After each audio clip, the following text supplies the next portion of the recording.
I'm Dr. Yvonne Cason, the leader of Toronto Awakenings Sharing Group. Welcome, everyone. It's wonderful to have you here. Toronto Awakenings Sharing Group is a safe place to share and talk about our spiritually transformative experiences of all kinds. And since we went online, I mean, when we were born back in 2019, we used to have in-person meetings, but since COVID, we've been having online meetings and people from all over the world have been joining us. So please take a moment now and just type into the chat where you're joining us from today. We always love to know where people are joining from. Cindy, our speaker, is joining us from Toronto. I currently happen to be in Encinitas, California, and we've got Calgary coming up. I know Robert Bear is in Oregon. Someone else is joining us from Toronto. So, and Joe Lagan is joining us from Nova Scotia. So welcome everyone from wherever it is that you're joining us from today. Now, the format of today's meeting, if you've never been to one of our Toronto Awakening Sharing Group meetings before, is that you're all going to be muted during the presentation, except for the speaker. And after the speaker is finished, we will have a question and answer period. But what we'd like you to do is to put your questions into the chat, to write your questions into the chat, and I will be reading the chat questions to our speaker. So with that, I would like to take a minute now to introduce our speaker for today. I'm really, really delighted that Cindy Bain will be our featured speaker. Cindy started her career as a registered nurse in the NICU and PICU of Sick Kids Hospital in Toronto. And she also published medical research for sick kids. She holds an honors degree in psychology and health from Queen's University. But Cindy is now a non-practicing nurse. She founded her own energy healing business, Cindy Bain Recharge with Reiki. As an energy healer expert of over 22 years, spiritually transformative experiences are now routine in Cindy's life. Cindy, please go ahead. Thank you so much, Yvonne. I will share my screen. I thank you so much for that lovely introduction, and I'm really excited to be here today to share my very personal, sacred, spiritually transformative experiences that I've had over my lifetime. By no means are these all of the ones that I've had. This is a sampling of some of the ones that I've had, but I'm truly grateful to be speaking today at Toronto Awakening Sharing Group. And my talk is called Modern Day Mystic, because I will let you as the audience decide for yourself. So let's get started. So I just have a quick outline for people to know where my talk is heading. First of all, I'll speak a little bit about my own journey. It involves just me talking about my childhood, my call through science, and my calling through spirituality. And then I will talk about 5 spiritually transformative experiences, 4 of which are mystical experiences. And then I will leave you all with some takeaways. So here we go. I'll just start with my childhood, a little bit about my childhood. So this photo here is a picture of my family, my mom and dad, my sister and myself. This is me at the bottom left corner, looking up adoringly at my dad, who is sitting up in his hospital bed after having his first heart attack. And so I'm 5 and he's 24. None of us in this picture know what is to come in 3 weeks' time. So 3 weeks later, on the day that the significant event happened, I was home from kindergarten. This was 1970. I grew up in southwestern Ontario, And in the country, you were picked up at the end of your laneway, bus to school for the whole day, and then you were home. So that meant you only went every other day. So I was home from kindergarten and I was enjoying my time with my dad. He was resting in bed. I was entertaining him. He was entertaining me. But there was a time, or at this point, he said he had some indigestion. So I went off to the kitchen to get him some ginger ale. And I struggled a little bit. I couldn't get the cap off the bottle with the bottle opener. So eventually I made my way back to the bedroom. And with the bottle and the bottle opener, and for him to help me. And when I got to the bedroom, I could see that he was gasping for breath and turning purple. After that, he was taken to the hospital, and tragically for our family, he died that day of his second heart attack. And so at that time, in 1970, there weren't any support systems in place. There wasn't any grief counseling or anything like that. And so I didn't have anyone to talk to about my experience, about how I felt. And I was very much on my own dealing with my feelings. And my little 5-year-old self thought I was responsible for my dad dying. He had indigestion. He asked me to get some ginger ale. I couldn't get him the ginger ale in time, and he died. Of course, my adult self knows logically that this isn't true, but my child self believed this. And so I felt completely wounded, and I carried this burden forward. At the same time that this happened, I was starting to be spiritually guided.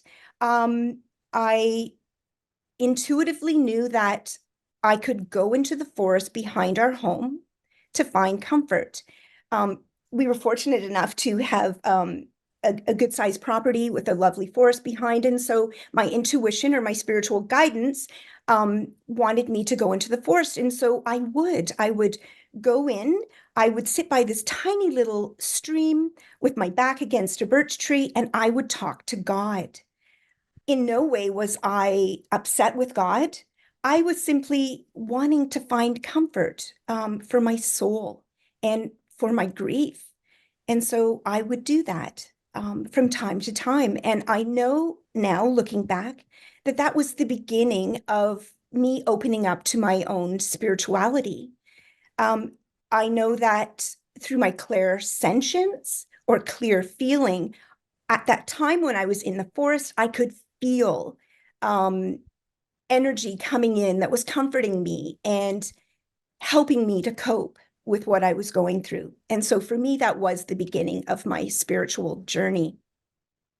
And so with the loss of my dad, at 5, realized, you know what? I think what I want to do is help people. I want to help people. When I grow up, I had seen nurses in the hospital who were wonderful to my dad, who took care of him and were just lovely people. So I remember thinking, I want to do that when I grow up. And so that thought stayed with me. And then that carried over into my career through science.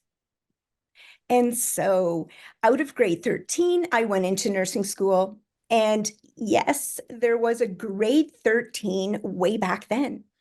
And I went to nursing school, and immediately after graduating, I was hired into neonatal intensive care, or the neonatal intensive care unit, which is NICU. It was a wonderful career. It was exciting. It was challenging. I loved it. I was on the resuscitation team. I was on the transportation team. It was a really fulfilling nursing career. But then my intuition or my spiritual guidance came in again. And now it was wanting me to go back to school. And so I decided that I was already a registered nurse. So why don't I try to learn something more about the healthcare field in general? So I decided to do an honors degree in psychology and health. And while I was at Queen's University, I put myself through school working in pediatric intensive care, or the pediatric intensive care unit, or PICU. And yes, I did start in NICU, but the bottom line is I could get more shifts in PICU to financially put myself through school. It was also a wonderful experience, a wonderful learning experience. I had wonderful people that I worked with. I learned a lot. At the end of the 4 years for my honors degree, I was married and we moved to Toronto. And so at that point, my husband was starting his job in Toronto, and I was just trying to get our place organized. And out of the blue, I received a phone call saying, would I like to work at Sick Kids to do research? Yes, please. So I was a research coordinator at Sick Kids Hospital. And again, fortunately for all of us that worked on the research project, the research was published in the Journal for Infectious Diseases. And so now my name is on a research paper, in a research paper in a medical journal, the Journal for Infectious Diseases. And once that came to completion, all of that at Sick Kids Hospital, I then spent some more time at home. But now I'll move into my calling through spirituality. And so I've already spoken about my 5-year-old self going into the forest and beginning to open up to my own spirituality. And it wasn't until my early 20s. I was working at NICU full time, but on my days off, I would find that I would go to a very popular bookstore here in Canada, and I would go to the occult book section. This was around 1986, 87, and I can tell you there weren't many people in this section, but I forced myself to go there because I wanted to learn more about spirituality. And so I would just open myself up to guidance. I would ask, what do I need to know next? And so I would be guided to a book. And in that way, I learned so many things about spiritual concepts like meditation, like past lives, mediumship, and angels. And it moved me forward on my spiritual journey. And so then into my early 30s, children were arriving. I was my husband's office manager for his business, and life was busy. And what I found was I was still in my research, reading about spiritual concepts phase, and I could only really manage about 10 minutes a day to do reading. But you know what? That was a win. If that's what I could do, that's fantastic. I'm still moving forward, doing what I feel that I'm needing to do. In my mid-30s, with the birth of my youngest child, just a few weeks later, 6 weeks after he was born, I was introduced to Reiki. And on a knowing level, this resonated with me. I fully knew that I was still wounded and damaged from losing my dad when I was 5. I knew that it was affecting my life somehow, that it was preventing me from being the best version that I could be of myself. And so I trained in Reiki. I trained to the Reiki master level, and I committed to a daily practice of healing for myself. This was for my own healing. I knew I needed this for myself. And so 22 years later, I am trained in 3 different systems of Reiki healing, all of which are wonderful and fantastic and work together collaboratively and help to open me up to my spiritual growth. I'm also a mindfulness instructor and a shamanic practitioner, and that's in the Celtic tradition. And so I find that with all 3 of these spiritual practices, it helps me to view my own spirituality in a more holistic way. So for me, shamanism connects me to the earth, to the planet, to earth energies and nature spirits. Mindfulness allows me to study myself from moment to moment. And Reiki, of course, helps to connect me to higher spiritual consciousness, because the word Reiki, it's a Japanese word, but Rei means spiritually guided and Ki means life force energy. And so for me, all of these three spiritual practices help me to be who I am today. And so before I get into my stories, first I wanted to talk about what brought me here today. And so I will have to say it's a series of synchronicities. So I belong to a consciousness book club in Toronto, Ontario. And our book of the month last September, so September of 2023, was a book called Soul Lessons from the Light by Dr. Yvonne Caisson. Someone from the book club reached out to her. She graciously accepted, and that led to a fascinating night of discussion and learning. So Dr. Caisson's book, Soul Lessons from the Light, is her own story about her many spiritually transformative experiences. And through discussing this book, it's, everyone was contributing to the conversation, but it did allow me to share some of my own spiritually transformative experiences. And at that point, Dr. Caisson mentioned Toronto Awakenings Sharing Group. And here we are today. And so I will now get into why I'm here. And so that, of course, is to share some of my own personal spiritually transformative experiences, starting with a mystical experience called purification. So I have used a definition from Dr. Caisson's own book, Touched by the Light. I've used, her definition was more extensive than what I've given here. I simply used part of it that I felt pertained to what I was speaking about. So it's a sense of being purified, followed by profound spiritual upliftment and heart opening, and or a union with the divine. So there we are. And so I will get to my story. So this is one of my first significant mystical experiences from 1999 that may be described as a mystical experience called purification. And so this happened in early October of 1999 during a trip to the spa. I had organized an aromatherapy massage session. I was 34 years at this age, and I had two small children. I was my husband's office manager. I did the yard work, the housework, the blood, just name it, I did it. And I didn't get to have too much relaxation very often. So this was a special occasion. And so on this day, I had a 90-minute aromatherapy massage session. And when it was done, with my eyes closed, I was seeing violet. And fortunately for me, the therapist said to me, take all the time that you need to come around. And I thought, fantastic.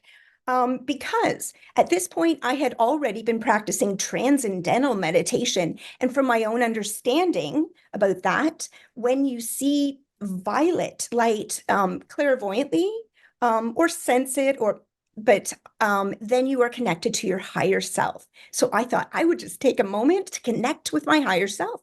And so I asked, I'd like to speak to my highest possible guide, please. And immediately, a male energy spirit guide was shown to me. He looked like he was dressed in monk's robes, like long brown, like to the floor, raw cotton kind of robes with maybe a hood. He had brown hair. And he said telepathically to me, drink more water. And I remember thinking,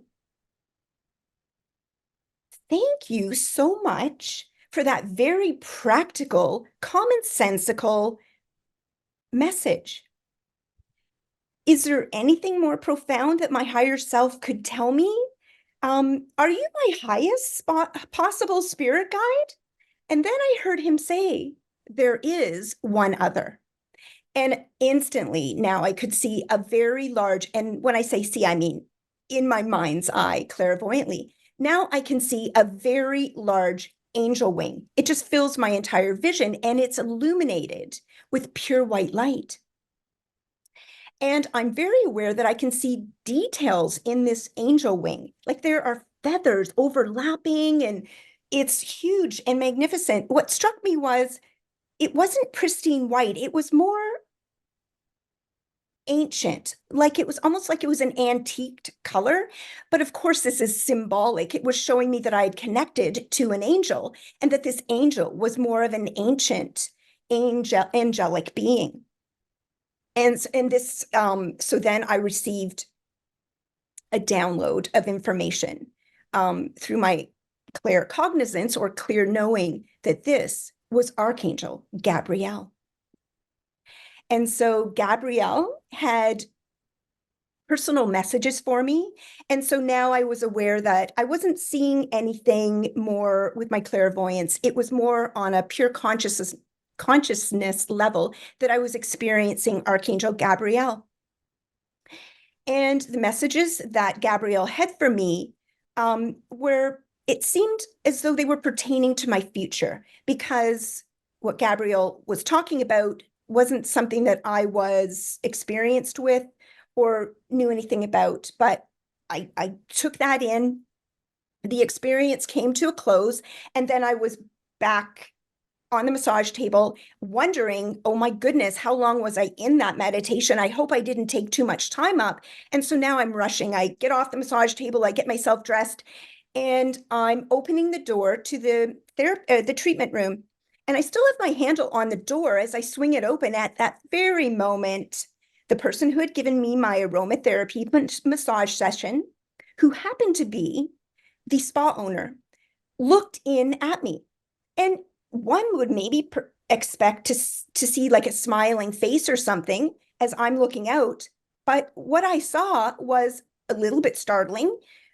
She had this look of surprise on her face and almost alarm. And I remember that she's standing in the hallway, but now she's like saying orders to some of her employees: take her to the front and sit her down. Don't let her leave. Go across the street and get her some lunch. And I'm wondering, what could I possibly look like? I thought I was back in ordinary reality. What? And so I did what I was asked to do. I went and I sat down. And after this experience, this angelic experience, it took me an hour to come back to ordinary reality, to be grounded in my body. And I am so grateful to the spa owner. Of course, I believe in synchronicities. Of course, I believe that she passed that room at that very moment, because I needed to not just go to my vehicle and drive out into the city. But I am truly grateful that she took care of me at that time, so that I was properly grounded back in my body and in ordinary reality, so that I could then drive home safely. And so then that evening, when I got home around dinner time, my husband offered me a glass of wine. And typically, he would have a busy day, I would have a busy day, and we would enjoy a glass of wine together each night. And when he offered me this glass of wine, I remember thinking and knowing, just on a knowing level, not thinking, there was no logical thought into this. It was intuition, and it was my body responding to the wine. And it was, no, thank you. And I would never have said no, thank you to a glass of wine prior to my angelic experience with Archangel Gabriel that day. So I noticed. And then the next morning, I went to start my day with a cup of coffee. And typically I would have a cup or two to start my happy day. And as I was going through the process of making the coffee again, intuitively, I was getting no, my body was responding like, ick, no, thank you. And it was really a hard no. No to coffee, more caffeine in the coffee. And so then there was a download of knowing that because of my angelic experience with Archangel Gabriel, the desire for alcohol and caffeine left me. Please understand that I didn't ask for this to go. I didn't set an intention to say, please help me let go of alcohol and caffeine. It just went after my experience with Archangel Gabriel. And so I know without a doubt that this experience served to purify my mind, body, and spirit. Just toxins from caffeine and alcohol were needing to be purified in my system. So looking back, perhaps the first spirit guide that I kind of was like, that's pretty commonsensical. Perhaps he knew more than I did. He was saying, drink water. And now I would be drinking more water. And so this spiritually transformative experience profoundly changed how I functioned in the world and communicated with higher consciousness. And 2 years later, I was drawn to work with Reiki healing energy. I know now that this purification was in preparation for my future spiritual work, allowing a clearer channel to receive guidance without the interference of chemicals or substances. And so that's my first experience. And now I will share another experience. This one is a spiritually transformative experience called near-death experience. But more accurately, after reading Dr. Kayson's book, Touched by the Light, it's more of a facing near-death experience. And so, again, this definition is taken from her book, Touched by the Light. It's if you've had a close call and thought you were about to die immediately, psychologically and emotionally, whether or not you actually became injured later. And prior to reading her book, I did not know that a near-death experience was anything other than you died and you came back to tell your story. I did not know that there was such a thing as a facing near-death experience. So again, I am grateful that I am now able to put a label onto an experience that I had, and I can more completely understand. And so now I will share my story. So this experience took place on Easter weekend of 2008. And we were at our cottage. We had invited extended family. It was fun and fantastic, but there was an errand that needed to be run Saturday afternoon. And so there was a nearby, no, not was, there still is, a nearby city. I volunteered to run the errand, and my 2 youngest children wanted to come along for the ride. So they came with me, we ran the errand, and now we're on our way back home. We've turned onto the country road that leads back to our cottage, and we're about 3 to 5 minutes away from home, the cottage. And it had previously been raining hard earlier in the day, but now it was just sprinkling. And as I turned onto this country road, I remember thinking, oh, the road's shiny. It's probably a little bit slippery, but not just on a thinking level. My intuition came in to say, please slow down. There's forest on either side of this road. Small animals could run out, big animals could run out, and it would just be the best idea if you just went slower today. Okay, so I did that. So also, this country road has a very large curve in it, section of the road that curves for a long time. And I was now approaching this part of the road. And as I entered the beginning of the curve, nothing was out of the ordinary. Everything was normal. And then I saw it. Entering from the beginning of the curve on the other side was a car coming from the opposite direction. And immediately I knew that that vehicle was going way too fast. And now we're both entering this stretch of highway coming towards each other. And as we got to about 20 feet from each other, the rear end of that other car swung into my lane, swung right across my lane and was blocking my lane as I'm driving along. I am now aware that time is slowing down and then it stands still.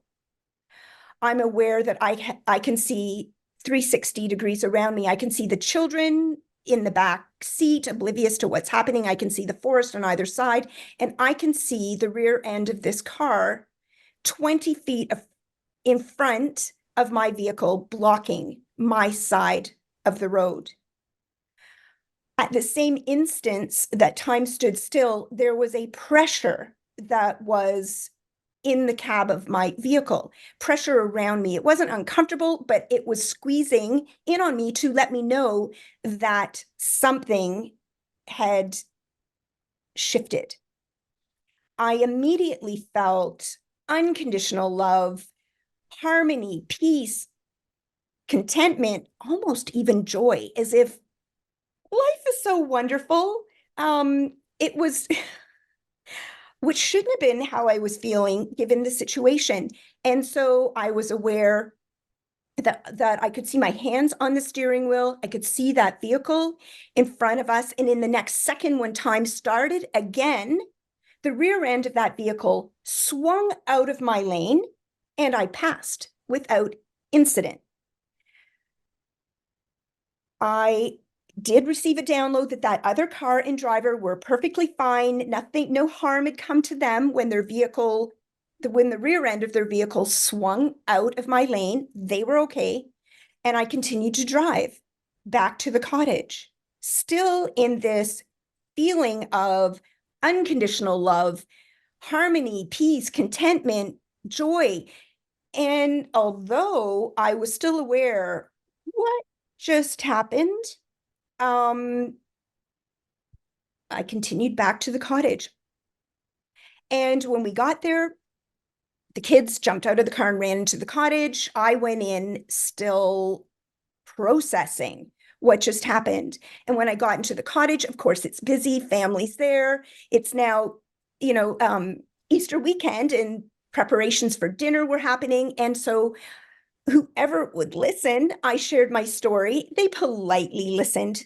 They were so dear about it, but how could they possibly understand what I just experienced? There were no words to convey what I just experienced. So that's okay. I knew it was miraculous. That's just fine. And at the same instant, I was thinking that somebody said, "Oh, we need milk." I'm still standing there with my coat on. I have my car keys in my hands. I'll do it. I'll go into the village, I'm still dressed and still feeling fantastic. And so I get into my vehicle and I retrace the road that I had just been on. And when I got to the section of the road that this incident had happened, there, safely pulled over on the side of the road, was the very car that had swung into my lane and then swung the other direction. And as I was passing their vehicle, I just glanced over very quickly and noticed that the driver was sitting, looking straight ahead, safely parked, of course, but processing what had just happened. I'm hoping that they're processing the fact that they were going too fast on a wet road as well, but I also know that they were processing the miraculous event that had just taken place. And so I know without a doubt that divine intervention had happened, that it was nothing short of a miracle, and I will never forget it. To this day, I know and trust that I am divinely protected and cared for. And please understand, I'm just telling you this from my story. We're all divinely protected and cared for. But I am forever grateful for the divine intervention that took place on that day. It fully restored in me, or allowed me to understand that we don't just experience this earthly realm. There is more to our life experience than just the physical realm. And I'm forever grateful for the divine intervention that saved me and our two youngest children on that rainy Easter weekend day in 2008. And so with that, I will move into my next story. And so this is a mystical experience that could perhaps be explained as an expansive episode. And so from Dr. Caison's book, Touched by the Light, here is a definition. And so it's a sense of dramatically expansive consciousness from which the point of consciousness expands beyond normal size. And it may even move outward to encompass the entire Earth or expand into the cosmos. And so I will now share my experience. And so this is February of 2018. And I was on a 2-week trip to Thailand, but part of that trip was to take a side trip to Cambodia and to visit Angkor Wat. And 2 days before the experience at Angkor Wat, I had a download of information just letting me know something special was going to happen. And then another time, it was more of a clairsentience or clear feeling episode where there was excitement in my heart around what was to come at Angkor Wat. But on this day, a group of us were making our way through the complex of Angkor Wat. And if you don't know, Angkor means city and Wat means temple. So it's a city of temples. And so you walk through various temples. Our target was the highest temple there that was considered to be the connection between heaven and earth. So we made our way there. We ascended the stairs, the very steep, narrow tread stairs without railings going up to this temple. And when I was there, there were tourists around. It was beautiful to take in. And now I received a download of information. I needed to sit and meditate. And I do remember thinking, there's a lot of people around here, a lot of tourists, and you want me to sit and meditate? If I close my eyes, I'm being vulnerable to strangers, and this is what you would like me to do? Yes. And by 2018, I had been following my spiritual guidance for a long time, so okay, I'll do that. So I found a spot that was out of the way. I was to put the palms of my hands on the stone to connect with the energy of the place, and I went into a meditation. And now I could see with my clairvoyance or clear seeing, I could see an image. I was still sitting in this temple, but the perspective that I was viewing from was different. I could see the sun rise. And the reason I selected this photo was because the color of the sunrise was similar to what is here. The sun was coming up and it was shining brightly like bright white light. And the clouds that were around it were illuminated with this golden orange energy, but it was sunrise. And what I could also see was around the perimeter of Angkor Wat, the walls around the outside of this complex of temples, was dense jungle. And the vividness of the green was similar to the green in this photo as well, like the palm fronds that you can see at the bottom. It was vivid, dense jungle on the outside. I was very aware that this was not present day Angkor Wat. And I just stayed in the experience. And then very quickly, my perspective changed. And now I was aware that I was pure consciousness and my awareness was moving out. It was moving out beyond the temple that I was in. It was moving out beyond Angkor Wat itself. I could now see that my perspective, my pure consciousness perspective, had pulled up and back, and I could see that my awareness was now going out into Cambodia. It was going out, so I could geographically see that my awareness was going out into the world, out around the world, out around the earth. And as I'm just watching this experience, I could see that it had encompassed the entire earth. And then at the moment that it had completed encircling the planet, it then exploded out into a burst of energy into the cosmos. And at that moment, I felt a feeling of oneness, a feeling of unification, a feeling that I had never felt before, a feeling of being a part of everything, a feeling of fullness or completeness in this energy. It was remarkable. And so I know that Dr. Cason has spoken about this before, that when you're in spiritually transformative experiences, you can't maintain them forever. So they do come to a close. And I was in this oneness energy, this unification energy for a time, but then it was time to come out.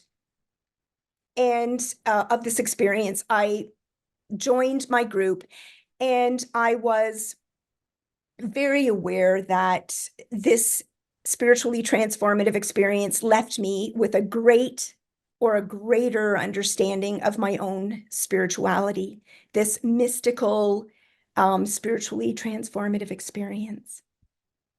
And so now I will move into my next mystical experience called mystical visions.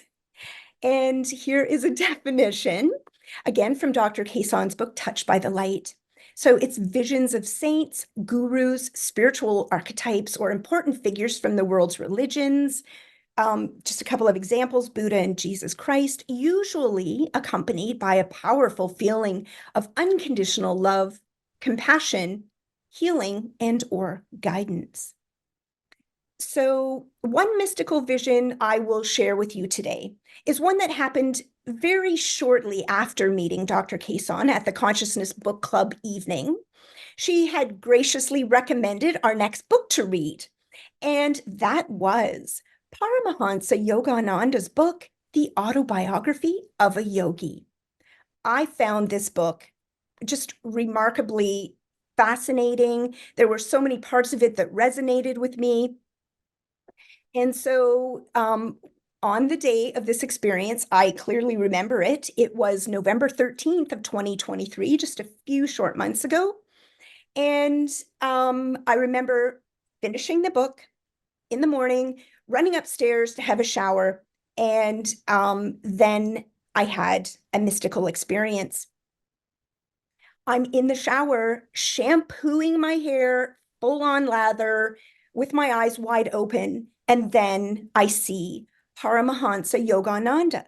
And he is at a little bit of a distance, but his beautiful face is smiling like this. His hands are in this prayer position, and he is glowing a little bit, and he's just smiling at me. And I'm watching and taking this in. And he's now moving closer to me and closer to me until he is in front of me. And then I can feel he's taken his hand and he's put it on the top of my head. And I can feel his hand on the top of my head. And he says to me, "You are one of us." And I was trying to take in that message, trying to understand what was happening. And it felt like his hand was on the top of my head for about 15 to 20 seconds. And then he started moving back. Again, the background is like neutral energy background, and he's moving backwards. And now I can see that he has now settled into a row of familiar faces. And so I'm watching, and I can see that Paramahansa Yogananda has now moved into a place between Jesus and Buddha and a shaman on the other side of Buddha. And then there was a download of knowing that Paramahansa Yogananda was now the next puzzle piece to my spiritual evolution. I now knew that I had spiritual teachers of Hindu, Christian, Buddhist, and shamanic practices as my divine guides.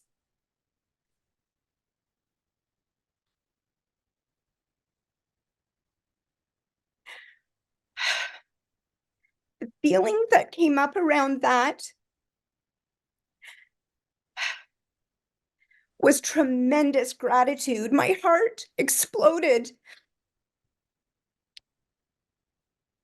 with gratitude. It radiated out from me.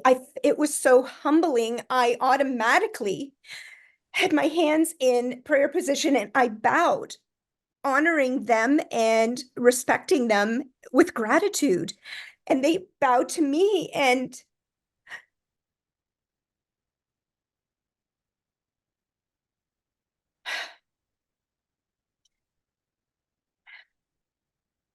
I will never forget this experience. It took me several minutes to process this as I'm standing in the shower with lather in my hair, with my eyes wide open. But what I realized was that not only was I grateful to have these spiritual teachers, these great spiritual teachers as my divine guides, but that I could have spiritually transformative experiences without being in a formal spiritual practice. This was me just going about my business in my everyday life, and I could have a spiritually transformative experience. And so, what I will say around that is this is but one of my most recent experiences since meeting Dr. Kason. And after reading her book, Soul Lessons from the Light, I have gained a greater insight into the value of using consistent terminology to describe spiritually transformative experiences. I've looked more deeply into my own experiences to be able to describe them for others. Previously, my spiritually transformative experiences were private, sacred experiences. And while I remembered them, the experience was never analyzed by me. The details of them, I never labeled them because they were just something that happened in my life, and very little explanation was needed. So I know now that it's important to come together in community and to be able to communicate this in an effective way. And I am grateful to Dr. Kason for providing such a valuable framework to help us understand our own spiritually transformative experiences. I wanted to share this mystical experience because it happened when I was being equipped with this new knowledge. This experience was just the start of my journey of labeling, understanding, and now sharing spiritually transformative experiences. And so now I'm going to move into my final experience that I'll share with you today. This is a mystical experience that may be classified as a unitive experience. And so a quick definition from Dr. Kason's book, Touch from the Light. It's a feeling of union with God, the divine, the universal consciousness, or with universal life force. An experience of merging into the oneness of all things. A feeling that one's life is united with the universe or connected to all creation. And so now I'll start to tell you about my experience. And so I very clearly remember the day that this happened. It was October 3rd, 2023. So again, just recent past. It happened in my own home here in Toronto. On this particular morning, my daughter was with me. She's also a Reiki master practitioner. And I was wanting just a quick Reiki session because I suddenly had just sort of developed a little bit of a pressure around the top of my head.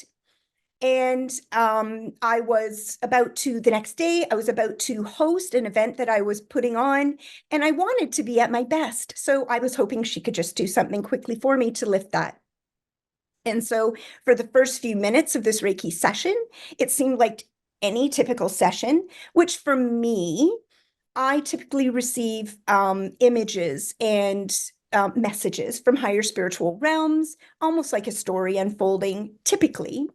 So I was able to talk to her and share my experience as it was happening during this session. So I could feel tremendous amounts of Reiki energy going into the top of my head. And I could also see Jesus and Archangel Michael working with me because they are some of the spiritual beings I typically work with in my own Reiki practice. So I was releasing blocks and things were coming off. Oh goodness, I don't feel the pressure around my head anymore. And so I was thinking, I never said this out loud, but I was thinking, thank you so much. That was a really great, quick Reiki session. We can get back to it. And then I was then shifted into a different spiritual place. So now I was in a pure white healing realm. There were puffy white clouds all around. And I don't know what made me look up, but I looked up and I could see clouds above me as well. Almost like in a Renaissance painting, when anytime they depict heaven, of course, it's these puffy clouds and angels are around. And so for me, when I looked up, it kind of looked like that a little bit.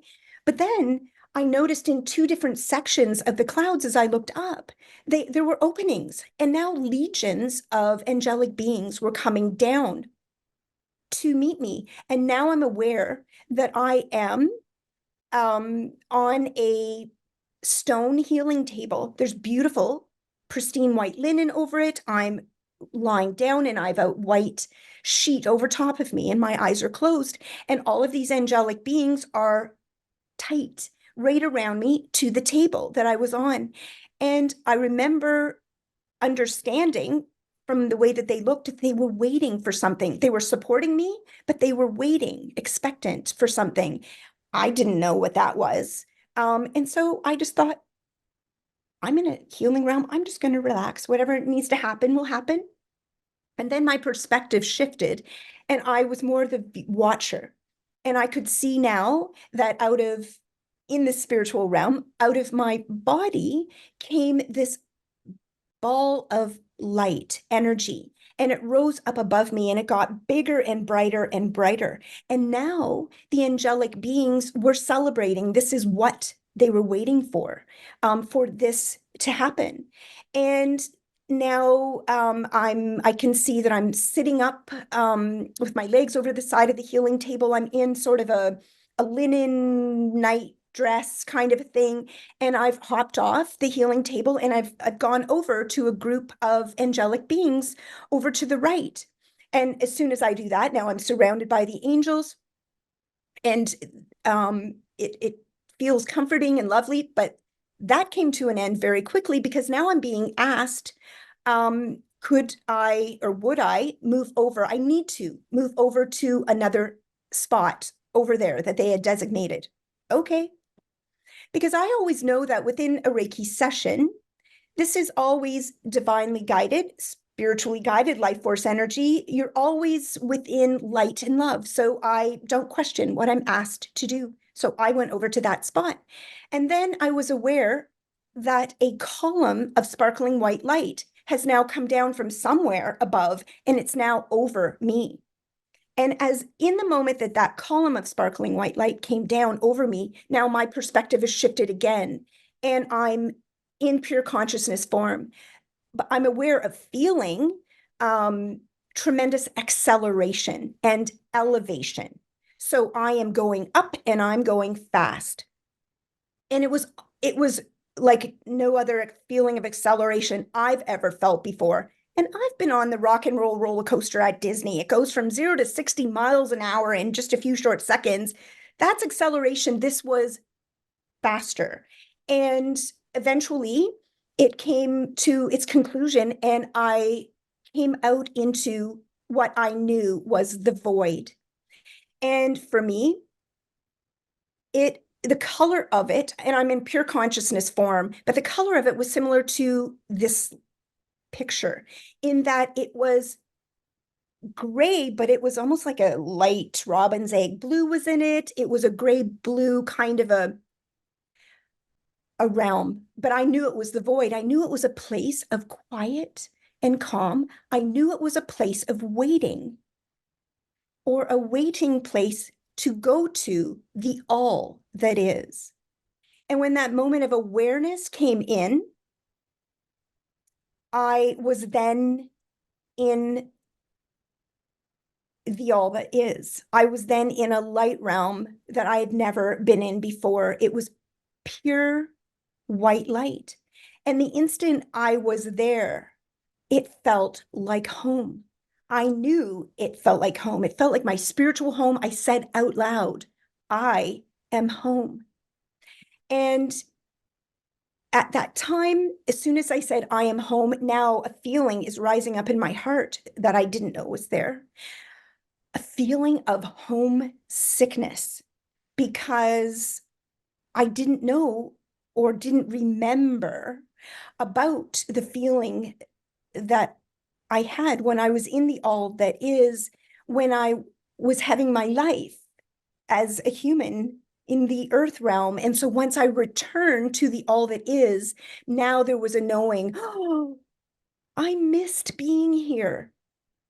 And so what was rising up at my heart just released. I cried. I cried in the spirit realm. I cried in ordinary reality. I cried and released the sorrow, the anguish of missing this place. And it passed. And then it was replaced with a feeling of compassionate understanding, of knowing that having a human life is not always that easy. That compassionate understanding filled me with such nurturing and healing. Of course, there in this realm, there was unconditional love, there was harmony and peace, and it just felt so full and complete. And so I rested in the all that is. And again, like any spiritually transformative experience, I stayed there as long as I was able. And then it was time to come back. So there was that feeling of unification, that feeling of oneness in the all that is, and complete unconditional love. And as I was starting to come back down from this energetic, spiritual, energetic place, my daughter was getting spiritual guidance as well from her guides. They were saying, do not take your hands off of her head, please, not for any reason, not for an itch, a scratch, or anything, because she was keeping me connected, allowing me to come back down until I was able to be back, grounded in my own body. And at this point, it was another 45 minutes. So what started out to be what I thought was a quick 15-minute session was over 2.5 hours. And what I can tell you about this experience coming back down was, in the first part of the Reiki session, where I thought, great, that's quick and easy, the releasing part of that was me releasing my own fear around my own spiritual growth. I was holding myself back from reaching higher spiritual realms because I was afraid. I was afraid that if I did go up to these spiritual realms, I wouldn't be happy if I came back down. And I adore my family, so I don't want to go there if it means that I am going to be altered from what I'm experiencing now. And once I released the fear around that, I went there to the all that is, and I came back. And not only was it, so again, when I came back and I was back in my ordinary reality experience, back grounded in my body, it was my daughter who reminded me that fear is an acronym for false evidence appearing real. And for me, that was so true when she spoke that in that moment, because that fear that I held wasn't true. It wasn't true at all. And in fact, when I went to the all that is and came back, what I came back with was greater joy. I came back with a greater appreciation for my life here. I was more joyful, more enthusiastic. It served no other purpose than to make me better than I ever was before. And so it was truly my own fear that held me back. And so I know that I can, so after this experience, I realized that it was my own fear of being changed and rejecting my human life that held me back from visiting the all that is. But now I know that I can visit the all that is anytime in my spiritual practice. And I have several times since this experience on October 3rd. And I know that when I return, I am 100% myself. And I will say to you that when I came back to ordinary reality, the saying, "After the ecstasy, the laundry" by Jack Kornfield held very true for me that day, because I had just had the most incredible mystical experience. And once I came out of it, I was back in ordinary reality with a checklist of things to do. So with that, I will leave you with a few takeaways. So here we are. So I invite you all to accept your spiritual nature. We are all spiritual beings. And so I will leave you with that. Also, I will hope that you understand that utilizing resources that are available, like Dr. Kason's book, Soul Lessons from the Light and Touched by the Light, have been put together with love and compassion so that we can all speak a common language when we have our own spiritual experiences or our spiritually transformative experiences. And also, I will leave you with this thought that we need to let go of our fear. Our fear, which is an acronym for false evidence appearing real in our own spiritual growth. I am certainly not referring to fear that allows us to be protected and safe in ordinary reality when danger is coming. Of course, fear serves to allow us to escape and go somewhere safe. What I'm speaking about here is letting go of fear, false evidence appearing real, that affects us from moving forward on our spiritual journey in our own spiritual evolution. And so I'll just share the references with you today. This is Dr. Kason's book, Soul Lessons from the Light, How Spiritually Transformative Experiences Changed My Life. This is her story. She's had many, many fantastic experiences or transformative experiences.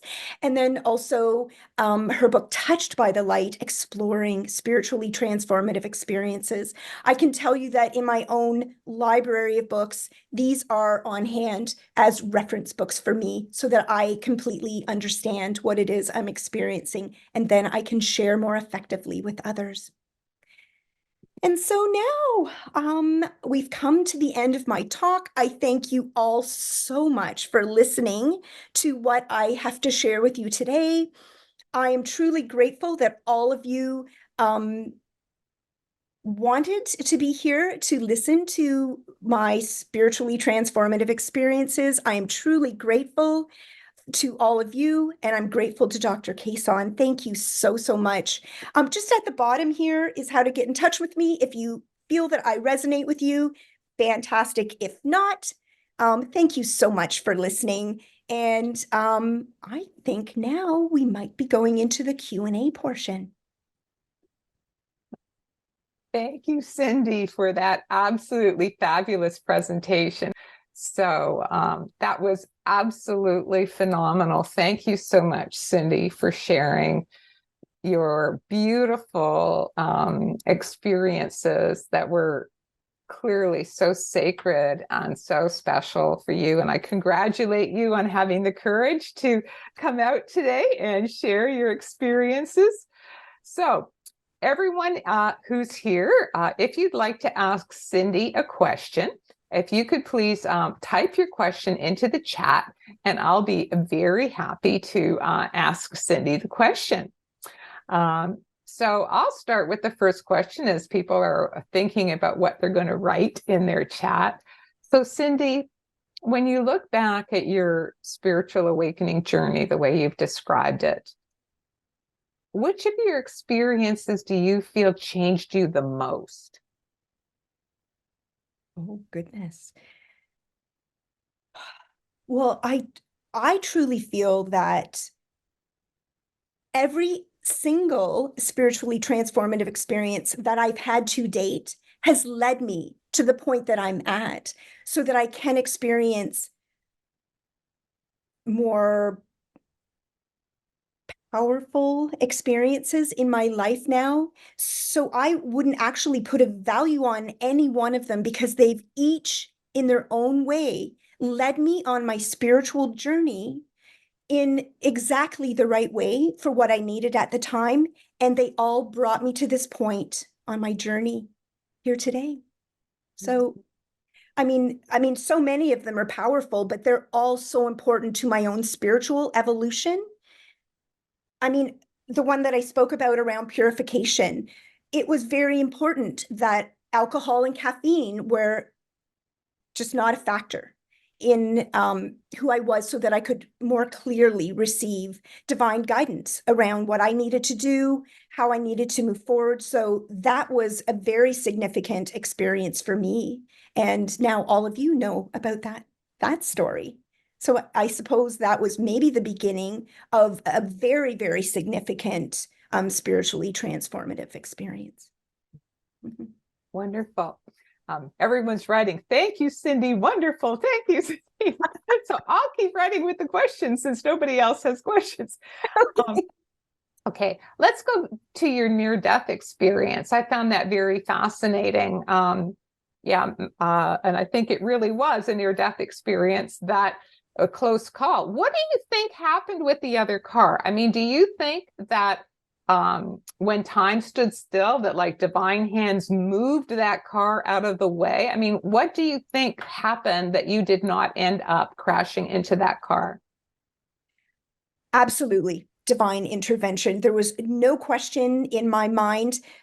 I mean, at this point in 2008, I had already been working with the angelic realm for at least longer than a decade. And so I had had other miraculous things happen to me in my life around angelic intervention. I'm not saying that it was the angel specifically, but there was certainly divine intervention that moved that car out of the way. There's no logical earthly explanation for that vehicle moving in the way that it did.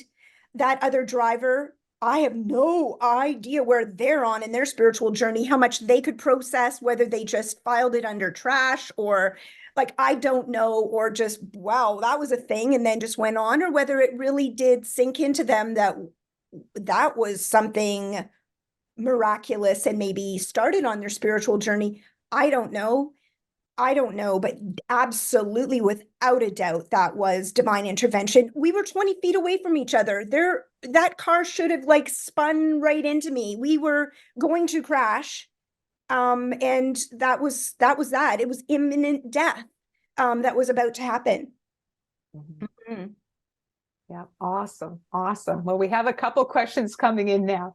Lisa would like to know, what practices for you are important to maintain your openness to these experiences?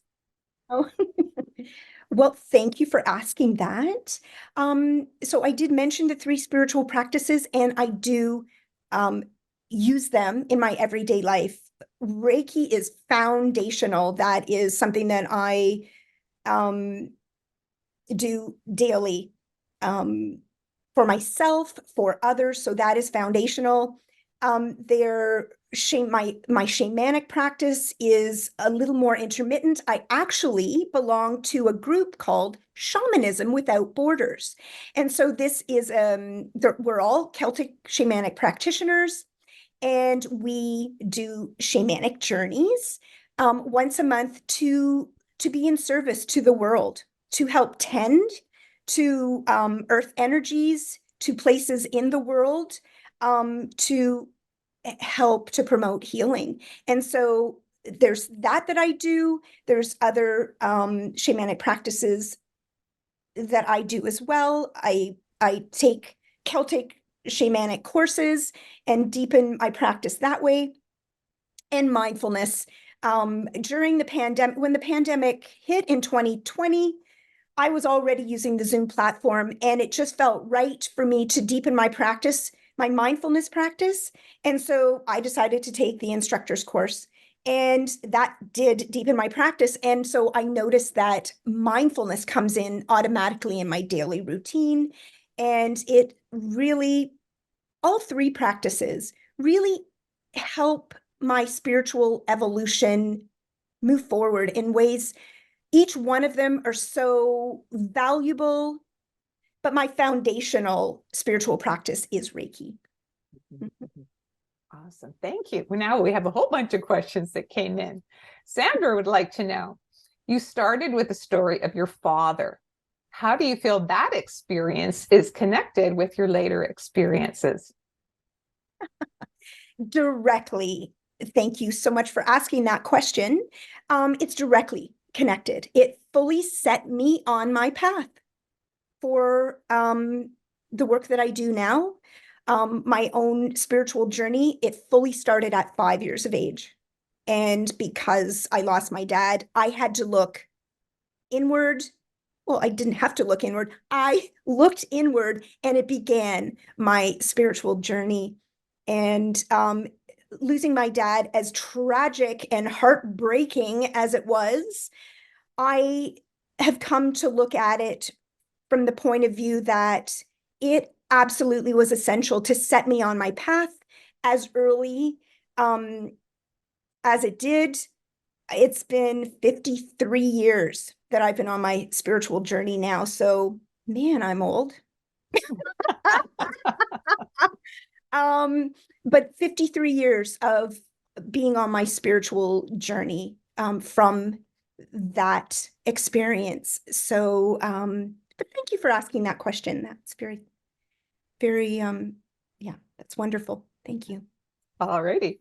Marina would like to know, had you heard of Paramahansa Yogananda before you read the autobiography of a yogi? And did it prompt you to start going to Self-Realization Fellowship in Toronto? So, no, I had never heard of Paramahansa Yogananda before Dr. Kason recommended the book. But what I can tell you is the amount of resonance that happened when I do own a paper copy, but I did listen to it on Audible, and it resonated with me so deeply, and clearly, because he came to me in a mystical vision, and is now one of my divine spirit guides, part of my team of divine guidance. And so, no, it hasn't led me at this point to do the organization that he belongs to.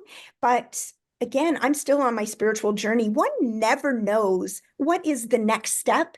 I just stay open. I listen to my divine guidance, and I move forward. So that may be a next step as well. I know it's a fantastic organization, and I somehow, but maybe not. I said that as if I didn't really know where it came from. I fully know where it came from. I do feel a draw to go to California, to the place that he founded. So one never knows. And thank you so much for asking that question. Where I am in Encinitas, California, is pulling you like a magnet, huh? All righty. Alex has a question. He'd like to know, what impact do you feel your medical background plays in your spirituality and energy healing knowledge? Well, so that's thank you for asking that question. My medical background allowed me to have an understanding of the science world and physical healing and healing from the outside in. So then when I came across Reiki, it felt as though it was healing from the inside out. And so together, those two worlds need to work in collaboration and cooperation for everyone to be the best version of themselves. So of course, if you're acutely ill, absolutely, we need to have the medical system working in the way that it does. But I myself felt as if something needed to be filled out within the medical framework. And for me, I just followed my own path and knew that it was spirituality that needed to be developed in a greater way, because we are spiritual, mental, emotional, and physical beings. If we only acknowledge the physical world, we feel unbalanced. And so I did start out in that working in hospitals and working in that science world. And then I grew to evolve into my spiritual practice, but they're all beneficial, all wonderful. And one day it would be ideal to have both worlds come together in the most harmonious way. Thank you for asking that question. Mhm. Awesome. Thank you, Cindy. Anne would like to know, do you see that your life trajectory is going to change now? Well,